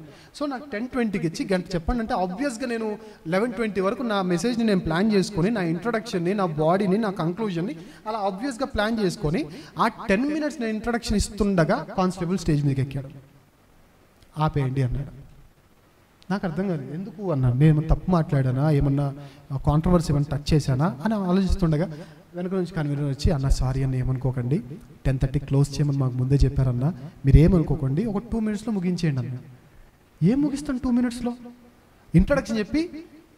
ఇంట్రొడక్షన్ చెప్పి ఇంకా నేను నా మెసేజ్కి పాత్ వేసుకుంటూ వెళ్తుండగా సడన్గా కట్ చేసి దేవుడు మిమ్మల్ని దీవించును కాక ఆమెనని చెప్పాలా? ఆ 2 minutes కూడా ఎందుకండి, మీరు చెప్పుకోండి అని చెప్పేసి మైక్ ఇచ్చేసి వచ్చారు. తర్వాత సారీ అన్న, ఏమనుకోకండి. సారీ ఏంటి, సారీ సెన్స్ ఉండాలి కదా. 10:30కి క్లోజ్ అవుతున్నప్పుడు 10:20కా మీరు వాక్యం ఇచ్చేది? అంత వాక్యం వినే ఇంట్రెస్ట్ మీకు లేనప్పుడు మీటింగ్ ఎందుకు అయిపెట్టేది? చీరలు వేసుకొని అందరికి షో ఆఫ్ చేయడానికా? మీ టాలెంట్ అందరికీ చూపించుకోవడానికా? మీరు పాటలు పాడగలరని, మీరు డ్రమ్స్ కొట్టగలరని, మీరు మ్యూజిక్ ప్లే చేయగలరని, మీరు వర్షిప్ చేయగలరని, ఇదా దీనికోసం మీటింగ్? వాక్యం లేని మీటింగ్ ఏంటి? ఆ రోజు పెంతెకోస్తు పండుగ దినము అలా జరగలేదండి, అలా జరగలేదు. కొన్ని మీటింగ్స్లో నేను చూశానండి, మీటింగ్ 9 o'clockకి స్టార్ట్ అయింది. ఎందుకు స్టార్ట్ అయింది అంటే ఒక ఆవిడ తన నెయిల్ పాలిష్ మర్చిపోయిందట. క్వైర్ మెంబర్ నెయిల్ పాలిష్ వాళ్ళ భర్తకి చెప్పి తెప్పించుకొని నెయిల్ పాలిష్ వేసుకొని అప్పుడు వచ్చింది. అంతవరకు క్వైర్ అందరిని ఆపేసింది. ఆవిడ కోసం ఎందుకు ఆపేశారంటే ఆవిడే బాగా ఇచ్చేదట, డబ్బు ఇస్తుందట. వాక్యాన్ని వినలేనప్పుడు మీటింగ్లో ఎట్టకండి. వాక్యాన్ని టైం ఇవ్వలేనప్పుడు మీటింగ్కి పిలవకండి. వాక్యము కాదు, మాకు మా టాలెంట్లే ఇంపార్టెంట్, మేము పాడుకుంటాం అన్నప్పుడు హ్యాపీగా సంగీత మహోత్సవాలను పెట్టుకొని బాగా పాడుకోండి, నాట్ అన్ ఇష్యూ. ఎక్కడెక్కడి నుంచో దైవజనులను పిలిచి, ఎక్కడెక్కడి నుంచో పిలిచి 5 నిమిషాలు, 2 నిమిషాలు, 3 నిమిషాలు, ఇంకెందుకు చిలక పలుకుల్లాగా ఆ 2-3 నిమిషాలు మాట్లాడడం ఎందుకు? వాక్యానికి పెద్దపీట ఇవ్వాలి. ఎందుకంటే పరిశుద్ధాత్ముడు వాక్యము రూపంలో, గాలి రూపంలో మాట్లాడడం. పిల్లగాలి, చల్లగాలి, తెల్లగాలి, నల్లగాలి ఉండవు. వాక్యముతో దేవుడు మాట్లాడతాడు. ఆ వాక్యాన్ని ఆపేస్తున్నంటే ఏ ప్రవాహానికి అడ్డుకట్ట వేసినట్టు తెలుసా? పరిశుద్ధాత్మ ప్రవాహానికి అడ్డుకట్ట వేసినట్టు. అందుకే నేను ఎప్పుడు చెప్తాను, వాక్యానికి టైం ఇవ్వండి. మీరు ఖచ్చితంగా మీటింగ్కి టైంకి వెళ్ళండి. ఆ టైంకి వెళ్ళినప్పుడు వాక్యానికి ఎక్కువ ప్రిఫరెన్స్ ఇవ్వచ్చు. నేను ఎప్పుడు చెప్తానంటే చాలామందికి అర్థం కాదండి, 10 గంటలకు ఆరాధన 2-4 బీట్లో పెట్టి నిద్రపోయే టైంలో 10-10:30కి ఆరాధన చేస్తే చుట్టూ ఉన్న వారిలో హార్ట్ పేషెంట్స్ ఉంటే ఆ 2-4 బీట్లో JBL ఊఫర్లు, సబ్ ఊఫర్లు గట్టిగా గుద్దుతూ ఉంటే హార్ట్ పేషెంట్కి ఎంత ఇబ్బందిగా ఉంటుందో తెలుసా? ఆరాధన మీద ఎంత చిరాకు వస్తుందో తెలుసా? ఉదయాన్నే 4 గంటలకు గొట్టాలు పెట్టేసి, ఓ ప్రియ దైవ జనాంగమా లేచి నిలబడండి, ప్రార్థనలో ఉండండి అని చెప్పడం ఎందుకు? రాత్రి 11:30కి ఆరాధన చేయడం ఎందుకు? ఇవన్నీ చేయడం వల్ల దేవుని నామం ఏం చేయబడుతుంది? దూషించబడుతుంది. కానీ పరిశుద్ధాత్ముడు వచ్చినప్పుడు దేవుని నామం మహింపరచబడింది. ఈనాడు పరిశుద్ధాత్మతో జరుగుతున్న కార్యాల వల్ల దేవుని నామం, పరిశుద్ధాత్ముని వల్ల కాదండి, పరిశుద్ధాత్మ పేరుతో జరుగుతున్న కార్యముల వల్ల దేవుని నామం దూషించబడుతుంది. మరి ఏంటి పరిశుద్ధాత్ముని ఎలా నమ్మాలంటే, యూనివర్సల్గా పరిశుద్ధాత్ముడు చేసే కొన్ని పనులు ఉన్నాయి. త్వరగా చూపించి నేను ముగించేస్తాను. యూనివర్సల్గా పరిశుద్ధాత్ముడు చేసే పనులు. కొరింథీయులకు రాసిన మొదటి పత్రిక 12వ అధ్యాయం 3వ వచనం చూడండి ఒకసారి. కొరింథీయులకు రాసిన మొదటి పత్రిక 12వ అధ్యాయం 3వ వచనాన్ని మనం చూద్దాం. 3వ వచనం. ఇందుచేత దేవుని ఆత్మ వలన మాట్లాడు వాడెవడును యేసు శాపగ్రస్తుడని చెప్పడనియు, పరిశుద్ధాత్మ వలన తప్ప ఎవ్వడును యేసు ప్రభువు అని చెప్పలేడనియు. అంటే యేసే నా రాజు అని ఒక విశ్వాసం ఒప్పుకోవాలి అంటే ఎవరి వల్ల సాధ్యం తెలుసా? పరిశుద్ధాత్ముని వల్ల. యూనివర్సల్గా పరిశుద్ధాత్ముని వరాలు ఉన్నాయి, అవి కొందరికి ఇస్తూ ఉంటాడు దేవుడు. కానీ యూనివర్సల్గా పరిశుద్ధాత్ముడు చేసే వర్క్స్ అని చెప్పన, ఆయనే యేసే రాజు అని ఒప్పిస్తాడు. కైసరు కాదు, రోమా చక్రవర్తులు కాదు, ఇంకెవరు కాదు, ఫరో కాదు, ఎవరు కాదు, నా దేవుడు ఎవరు అని అంటే ఆ యేసే, హీఈస్ మై కింగ్ అని ఒప్పింపజేసేది ఎవరు అంటే పరిశుద్ధాత్ముడు. ఆయన చేసే పనులు ఇవి. నెక్స్ట్ ఏంటి? రోమీలకు రాసిన పత్రిక 5వ అధ్యాయం 5వ వచనం చూడండి. రోమీలకు రాసిన పత్రిక 5వ అధ్యాయము 5వ వచనాన్ని మనం చదువుదాం. ఎందుకనగా ఈ నిరీక్షణ మనలను సిగ్గుపరచదు, మనకు అనుగ్రహింపబడిన పరిశుద్ధాత్మ ద్వారా ఏంటట, దేవుని ప్రేమ మన హృదయములో కుమ్మరింపబడదు. అంటే దేవుని ప్రేమ తెలియజేసేది ఎవరు అంటే పరిశుద్ధాత్మ. యూనివర్సల్గా ప్రతి ఒక్కరికి వర్తిస్తుంది. మీరు ప్రభువు అని ఒప్పుకోవాలన్న పరిశుద్ధాత్ముడు ఉండాలి, దేవుని ప్రేమ మీపై కుమ్మరింపబడాలన్న పరిశుద్ధాత్ముడు ఉండాలి. తర్వాత ఇదే రోమీలకు రాసిన పత్రిక 8:14 చూడండి. 8:14 చూడండి ఒకసారి. దేవుని ఆత్మ చేత ఎందరు నడిపింపబడుదురో వారందరూ దేవుని కుమారులై ఉందరు. మీరు దేవుని కుమారులు అవ్వాలంటే ఎవరు ఉండాలి చెప్పండి? పరిశుద్ధాత్మ దేవుని సహాయము లేనిదే ఒక వ్యక్తి దేవుని కుమారునిగా ప్రకటించబడే అవకాశము లేదు. అంటే పరిశుద్ధాత్ముడు చేసే పనులు ఎన్నుండగా ఎందుకు భాషకు మాత్రమే పరిశుద్ధాత్మను అంకితం చేయాలి? ఎందుకు స్వస్థతకు మాత్రమే పరిశుద్ధాత్మను అంకితం చేయాలి? అవి యూనివర్సల్గా జరిగేవి కాదు, కొందరిలో మాత్రమే జరిగేవి. కానీ యూనివర్సల్గా జరిగేవి ఏంటి అంటే, మనకు యేసే దేవుడు అని ఒప్పించేవాడు పరిశుద్ధాత్ముడు, దేవుని ప్రేమను తెలియజేసేవాడు పరిశుద్ధాత్ముడు, మనము దేవుని కుమారులుగా మారాలంటే సహాయం చేసేది పరిశుద్ధాత్ముడు. అండ్ ఇంకో విషయం చెప్పాలంటే, మీరు ఎంత వాయిస్ మార్చి ప్రార్థన చేసినా దేవుడు అంటే మీకు ప్రార్థన చేయడం రాదే అంటాడు. మరి ఎంత బేస్ వాయిస్లో ప్రార్థన చేసినా, ప్రాసలతో ప్రార్థన చేసినా కొందరు ఉంటారండి నిజంగా ప్రార్థనలో వేషధారులు. చూద్దాం 8వ అధ్యాయం 26వ వచనం. అటువలే ఆత్మయు మన బలహీనతను చూచి సహాయము చేయుచున్నాడు. ఏలయనగా మనము యుక్తముగా ఎలాగూ ప్రార్థన చేయవలనో మనకు తెలియదు కానీ ఉచ్చరింప శక్యము కాని మూలుగులతో ఆ ఆత్మ తానే మన పక్షమున విజ్ఞాపన చేస్తున్నాడు. కంప్యూటర్ లాంగ్వేజ్లో మాట్లాడాలంటే మనం టైప్ చేస్తున్న ప్రతిదీ కూడా లోపల బైనరీ కోడ్స్లోని కన్వర్ట్ అయిపోయి ఆ కోడింగ్ వెనక జరుగుతూ ఉంటుంది. అది మనకు కనబడదు. వీళ్ళు చేసేది అదే సాఫ్ట్వేర్, వీళ్ళందరూ చేసేది వెబ్సైట్ ఉందనుకోండి, ఆ వెబ్సైట్లో మనకు కనబడేది మనకు అర్థమయ్యే భాష, వెనక కనబడింది ఒక భాష ఉంటుంది, ఆ భాష మనకు తెలియదు. ఇక్కడ మెడికల్ కోడింగ్ వాళ్ళు ఉన్నారు, సాఫ్ట్వేర్ వాళ్ళు ఉన్నారు. ఇది మీకు అర్థమైతే పరిశుద్ధాత్ముడు కూడా ఏం చేస్తాడంటే, మనం చేసే ప్రార్థన గట్టిగా చెప్పాలంటే మనకి ఎవరికి ప్రార్థన చేయడం రాదంట. ఆ ప్రార్థన దేవుని సన్నిధికి చేరాలంటే ట్రాన్స్లేట్ జరగాలి. ఆ ట్రాన్స్లేట్ని కన్వర్షన్ డ్యూటీని ఎవరు తీసుకుంటారట? పరిశుద్ధాత్ముడు తీసుకుంటాడట. చాలామంది చూడండి బేస్ వాయిస్ పెట్టుకొని, దేవా ఈరోజు నీవు ఉండాలి, నీవు రావాలి, దేవునితో డిమాండింగ్లో, దేవునితో బేస్ వాయిస్లో. అదే సింహం ముందు నిలబడితే బేస్ వాయిస్ వస్తుంది మనకి. అని యూదా గోత్రం సింహం అయ్యా, ఆయన దగ్గర నీకు బేస్ వాయిస్ ఏంటి? అడుక్కోవాలి, బతిమాలాలి, యాచించాలి. యాచించడం మానేసి ఇస్తావా, ఇవో ఇవో, కలుగునుగాక, వచ్చునుగాక, చచ్చునుగాక, ఇవే వద్దు. డిమాండింగ్ వద్దు దేవుని దగ్గర, డిమాండింగ్ వద్దు దేవుని దగ్గర. దేవుని దగ్గర చేయాల్సిందంటే యాచన, బతిమాలాలి, విజ్ఞాపన. ఆ విజ్ఞాపన నేర్చుకోవాలంటే మనకి దేవుని ప్రేమను, యేసే క్రీస్తుని దేవుని కుమారులుగా మారడానికి, ప్రార్థన దేవుని చేరడానికి మనకు హెల్ప్ చేసేది ఎవరు అంటే పరిశుద్ధాత్ముడు. ఇక కొరింథీయులకు రాసిన మొదటి పత్రిక 2వ అధ్యాయం 10వ వచనాన్ని చదవండి. కొరింథీయులకు రాసిన మొదటి పత్రిక 2వ అధ్యాయము 13వ వచనాన్ని చదువుదాం. మనుష్య జ్ఞానము నేర్పు మాటలతో కాక, 10వ వచనం, మనకైతే దేవుడు వాటిని తన ఆత్మ వలన బయలుపరిచి ఉన్నాడు. ఆ ఆత్మ అన్నిటినీ దేవుని మర్మములను కూడా ఏం చేస్తున్నాడు అంటే, పరిశుద్ధాత్ముడు చేసే పని ఏం చెప్పనా? కింద బైబిల్ ఉంటే 2-4 బీట్ పెట్టి తొక్కమని నేర్పించాడు. బైబిల్లో ఉన్న వాక్యాన్ని మనకు నేర్పిస్తాడు. బైబిల్ తెరవడం రాదు కానీ మనకి తొక్కడం వచ్చు. ఈ తొక్కే పని ఎవరిచ్చారంటే చెప్తారు. మనం ఏం చెప్తాం? పరిశుద్ధాత్మ దేవుడు అండి. ఎవరండి చెప్పారు మీకు? కాళ్ళు ఎరగొడతాడు దేవుడు, కాళ్ళు ఇరిగిపోతాయి.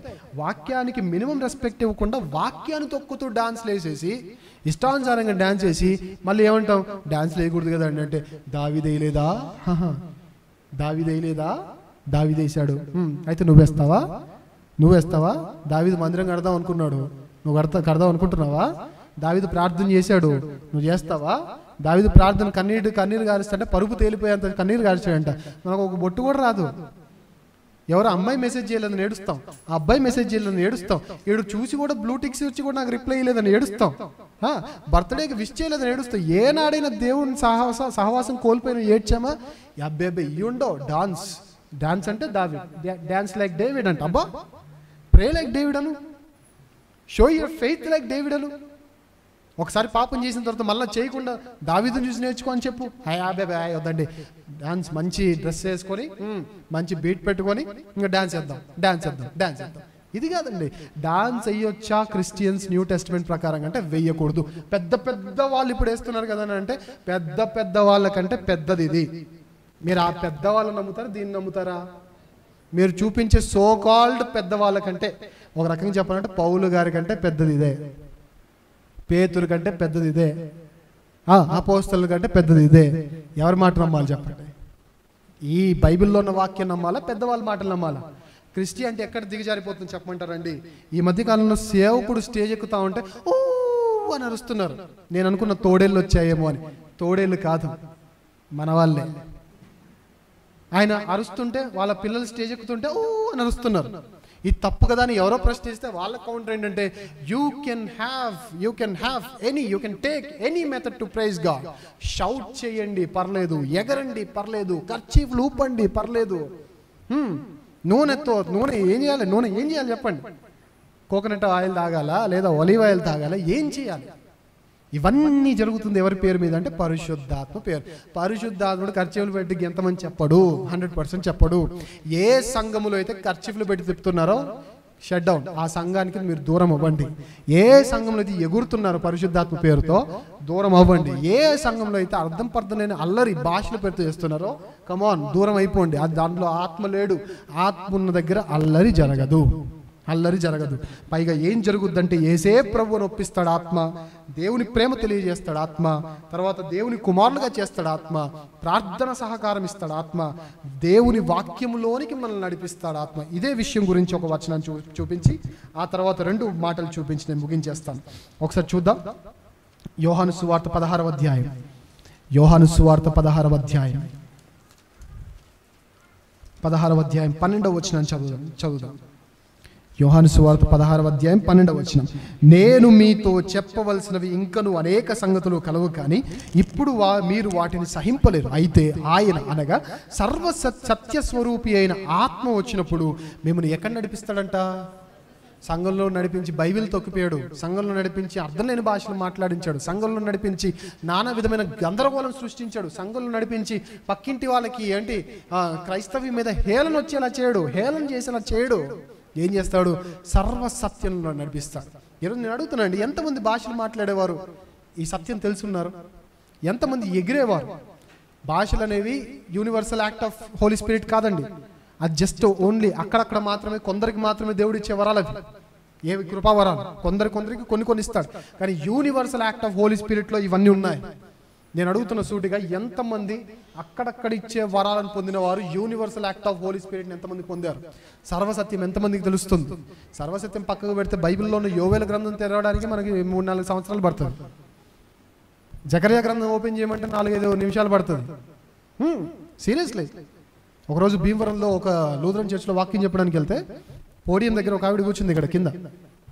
నాకు వెనక ఎవరు డిస్టర్బెన్స్ చేసినా నాకు పర్లేదు, కానీ ఫస్ట్ 2 రోజులు ఎవరైనా డిస్టర్బ్ చేశారు అనుకోండి, ఆ బీపీ మీటర్ అలా, ఒకవేళ ఆ టైం నాకు బీపీ ఇలా పెడితే ఆ మెర్క్యూరీ బయటికి దన్నేస్తా, అంత బీపీ వచ్చేస్తుంది.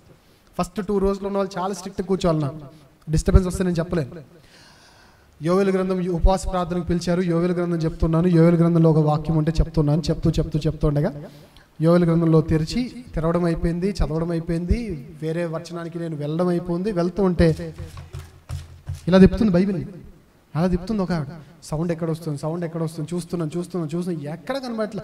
పోనీ ఇక్కడ ఎవరు ఉన్నారు అలా చూసేసరికి సీరియస్గా తిప్పుతుంది బైబిల్.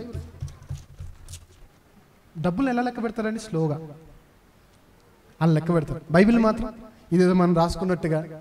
చూడండి, పిల్లల చేతిలో చాలా మంది ఉంటారు, చాలా మంది తల్లిదండ్రులు. పిల్లలు 100 రూపాయల నోటు పట్టుకొని పెన్ను పట్టుకొని గీస్తున్నారు. అది వద్దు నాన్న, ఇది తీసుకున్నానా అని చెప్పి బైబిల్ ఇస్తారు.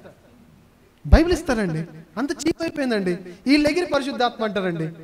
బైబిల్కి వాల్యూ ఎవడండి పరిశుద్ధాత్ముడు? బైబిల్కి వాల్యూ ఇవ్వనవాడా? పరిశుద్ధాత్ముడితో నడిపిపోవాడేవాడు. అయితే తిప్పుతా ఉంటే నాకు డిస్టర్బెన్స్ వచ్చేసి వెంటనే చూసాను, ఎక్కడ చూసేసరికి అలా ఉంది, తిప్పుతా ఉంది. సర్లే ఏం చేస్తుంది మహాతల్లని అలా చూస్తుంటే ఈడు ఉన్నాడా పోయాడని పైకి అలా చూస్తున్నాను. ఏంటి మాట్లాడట్లేదు, ఉన్నాడా లేదా అని అలా చూసింది. ఏంటి అన్నాను. అనింది. ఏంటి దొరకలేదా అన్న. అనింది. నువ్వు సచ్చినా నీకు దొరకదని చెప్పాను. ఎందుకో తెలుసా? యోవేలు గ్రంథం కొత్త నిబంధనలు ఎదుగుతుంది మహాతల్లి. కొత్త నిబంధనలో ఆవిడ డ్యాన్స్ చేసి ఏమంటారు తెలుసా? పరిశుద్ధాత్మ అంటారు. యోవేలు గ్రంథం తెలియదు, నీకు ఆ పరిశుద్ధాత్ముడు వచ్చింది. ఆయన వస్తే ఏం చేస్తాడో తెలుసా? సర్వసత్యంలో నడిపిస్తాడు. సర్వసత్యం. చివరిగా ఆయనకున్న యూనివర్సల్ యాక్ట్ ఏంటో చూద్దామా?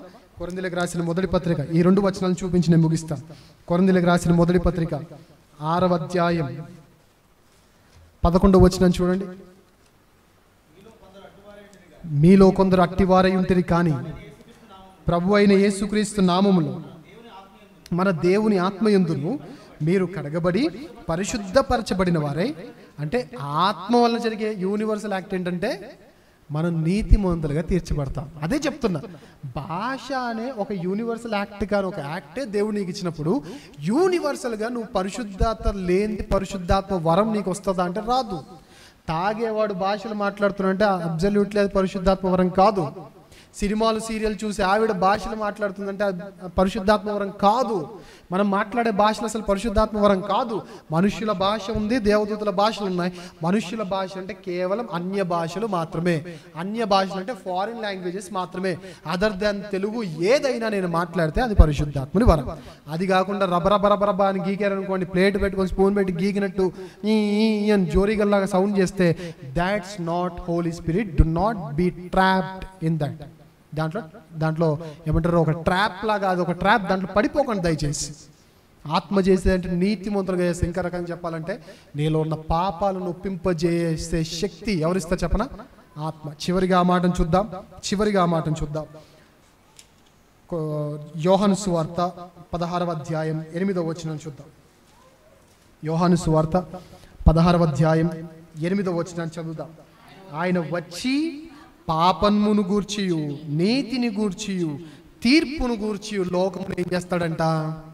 ఒప్పింపచ్చి. అంటే నేను చేసిన తప్పిదాన్ని ఎవరైనా చెప్పినప్పుడు నేను ఒప్పుకుంటున్నాను అని అంటే ఆ ఒప్పుకునే స్వభావాన్ని నాకు ఇచ్చింది ఎవరు అంటే ఆత్మదేవుడు. అలా ఒప్పుకోకుండా తిరిగి చిల్లరేషాలు వేసానంటే నేను ఆత్మదేవుని సంతతికి సంబంధించిన వాడను కాదు. నేను ఒక్కటే చెప్తానండి, సంఘం అంతటికి చెప్తాను, జాగ్రత్తగా వినండి. తప్పు చెయ్యని మనిషి ప్రపంచంలో ఎవ్వరూ ఉండరు. సో నేను కోరేది ఏంటంటే, ఇన్ కేస్ ఒకవేళ ఫ్యూచర్లో మీలో ఈ తప్పు ఉందండి, ఇది చెయ్యొద్దని వాక్యానుసారంగా ఒకవేళ నేను చెబితే, నేను అంటే సేవకునిగా నేనైనా, బయట ఎవరైనా, లేదా తోటి విశ్వాసులైనా ఎవరైనా చెబితే అది నిజమైతే ఖచ్చితంగా ఒప్పుకోండి. తిరిగి మాట్లాడకండి. దానికంటే చిల్లరతనం ఇంకేది ఉండదు. తప్పిదం చేయని వాడు ఎవరు? నేను చేయలేదా, మీరు చేయలేదా, మనం చేయలేదా? గట్టిగా మాట్లాడితే నీతిమంతుడు లేడు, ఒక్కడు కూడా లేడు. ఏ భేదము లేదు, అందరం ఏం చేసాం? పాపం చేశాం. ఇప్పుడు నాలో ఏదైనా తప్పిదం ఉన్నప్పుడు మీరు చెప్పినప్పుడు నేను ఒప్పుకుంటున్నా అంటే ఒప్పింపజేస్తుంది ఎవరు? ఆత్మదేవుడు. నేను ఒప్పుకోకుండా రంకెలేస్తున్నా అంటే నాలో ఎవరు లేనట్టు? ఆత్మదేవుడు లేనట్టు. నాలో ప్రేమ లేకపోతే ఎవరు లేనట్టు? ఆత్మదేవుడు లేనట్టు. నాలో ఇవన్నీ లేకుండా ఓన్లీ రబ్బరబ్బా అన్నాను అనుకోండి, అది పెంతుకోస్త అనుభవం కాదు. అంటే ఒక రకంగా చెప్పాలంటే పెంతుకోస్త అనుభవం అంటే ఏంటి చెప్పనా? నా పాపములు ఒప్పుకొని, ఆ రోజు జరిగింది అదే. పేతురు గారి వాక్యం చెప్పిన తర్వాత అపోస్తుల కార్యములు 2వ అధ్యాయం చూడండి. అపోస్తుల కార్యములు 2వ అధ్యాయం 37 నుంచి చూద్దాం. వారు ఈ మాట విని హృదయములో నొచ్చుకొని, సహోదరులారా మేమేమి చేతుమని పేతురును కడవ అపోస్తులను అడగగా, పేతురు అన్న మాట, మీరు మారు మనసు పొంది పాపక్షమాపణ నిమిత్తము ప్రతివాడు యేసుక్రీస్తు నామమున బాప్తిస్మం పొందుడి, అప్పుడు మీరు పరిశుద్ధాత్మ అను వరాన్ని మీరు పొందుతారు. అంటే పెంతుకోస్తు అనుభవం, ద ట్రూ పెంతుకోస్తల్ ఎక్స్పీరియన్స్ అంటే ఏంటి అంటే ఎగరడం కాదు, భాషలు కాదు, ఏంటి? వాక్యాన్ని విని నేను పాపిని అని గ్రహించి దేవునిలో విశ్వసించి దేవుని ప్రేమతో నేను నింపబడి దేవుని కుమారునిగా స్వీకరించబడి సర్వసత్యంలో నేను ఎదుగుతూ దేవుడు ఒకవేళ నాకు ఏదైనా వరమునిస్తే ఆ వరమును కొనసాగిస్తూ చివరి వరకు నీతిలో న్యాయములో నేను జీవించడంకు మించిన పెంతుకోస్త అనుభవం ఏమైనా ఉందా? లేదు. ఇంకా గట్టిగా మాట్లాడితే పెంతుకోస్త అనుభవం అంటే ఏం చెప్పనా? ఆత్మను ఆర్పకుడి. అది ట్రూ పెంతుకోస్త అనుభవం అంటే. అది పెంతుకోస్త అనుభవం అంటే. ఇక్కడ బ్యాప్టిజం పొందిన వారు చేయొద్దండి, ఒకసారి పొందని వారు చేయొద్దండి. పొందని వారు మీరు ఏ కారణం, సిస్టర్స్ మీరు పొందలేదు ఇంకా? ఏమో తల్లి నువ్వు పొందలేదా? అదేంటి? ఈ సిస్టర్స్ కానీ ఇద్దరు బ్రదర్స్ కానీ మీరందరు నా చెల్లెలుగా నేను భావించి మీ తమ్ముళ్ళుగా భావించి నేను చెప్తున్నమాట, బ్యాప్టిజం మీరు పొందిన వారితో మాట్లాడుతున్నాను. ఫస్ట్ మీకున్న ఉండాల్సిన పెంతెకోస్తు అనుభవం ఏంటి అంటే, మీరు మీలోనికి వచ్చిన ఆత్మను వరం, ఆ వరాన్ని మీరు ఆర్పకుండా మీరు కాపాడుకోవడమే మీరు చేయవలసిన కలిగి ఉండాల్సిన పెంతెకోస్తు అనుభవం. మరి మీరేంటి? పాపములు ఒప్పుకొని పశ్చాత్తాపడి ప్రభువు యేసే ప్రభు అని ఒప్పుకొని ఆయన నామంలో మనం రక్షణ పొంది దేవుని ప్రేమకు వారసులమై దేవుని కుమారులుగా తీర్చిదిద్దబడి మనం నీతిమంతులుగా కొనసాగుతూ సంఘంలో సహవాసంలో కొనసాగుతూ ఆత్మను ఆర్పకుండా ఎప్పుడైతే ఉంటామో అంతవరకు మనం ఏ అనుభవంలో ఉన్నట్టు? పెంతెకోస్తు అనుభవంలో ఉన్నట్టు.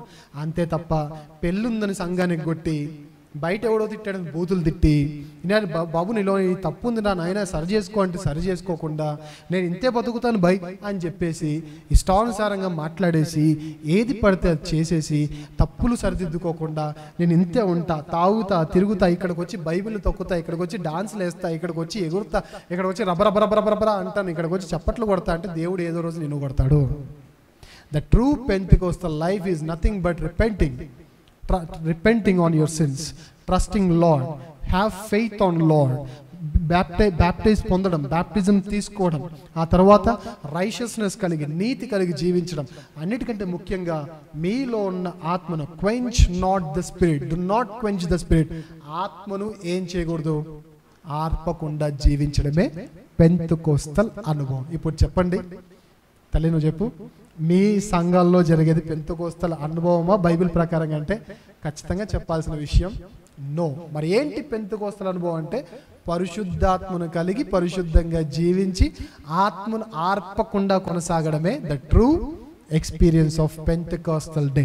కాబట్టి వాక్యం విన మీ అందరినీ నేను ఒకటే అడుగుతున్నాను, బ్రదర్స్ని కానీ సిస్టర్స్ని కానీ, టైం వేస్ట్ చేయకండి, బ్యాప్టిజం వెంటనే పొందండి. నమ్మి బాప్తిస్మం పొందిన వాడు రక్షించబడును, నమ్మని వానికి శిక్ష విధించబడును. I don't want you to be in the hell, I don't want anyone to be in the hell, not me. అంటే యాక్చువల్లీ ఇన్ఫ్యాక్ట్ దేవునికి మనము నరకంలో పడడం ఇష్టం లేదు కాబట్టి శిలువలో రక్తం కార్చాడు, ప్రాణాన్ని పెట్టాడు, తిరిగి లేచాడు, తిరిగి రానే ఉన్నాడు. కాబట్టి తిరిగి రానే ఉన్న దేవుడు రౌద్రునిగా రాబోతున్నాడు. ఈసారి కనికరము కృప కర్ణమేడు ఏం కాదు, ఆయన రౌద్రునిగా రాబోతున్నాడు. సో ఆ రోజు లోపల మనం ఆయన పాద సన్నిధిలో పడితే it's very better for our lives. లేదు అంటే చాలా కష్టం. సో ఈ పెంతెకోస్తు అనుభవంలో దేవుడు నేర్పించిన పాఠాలు, దేవునితో సహవాసం కలిగి ఆత్మను కలిగి ఆత్మ కార్యాలతో ఆత్మ ఫలముతో జీవించడమే పెంతెకోస్తు అనుభవం. కాబట్టి ఆ విధంగా జీవిస్తూ సంఘానికి కానీ దేవునికి కానీ మనకు కానీ చెడ్డ పేరు రాకుండా జీవించడమే పెంతెకోస్తు అనుభవం. కాబట్టి ఆ విధంగా మీరు అందరూ ఉండాల్సిందిగా కోరుతూ ఈ మాటలు ముగిస్తున్నాను. ప్రార్థన చేసుకుందాం. మోకరించగలిగిన ప్రతి ఒక్కరు మోకరించండి.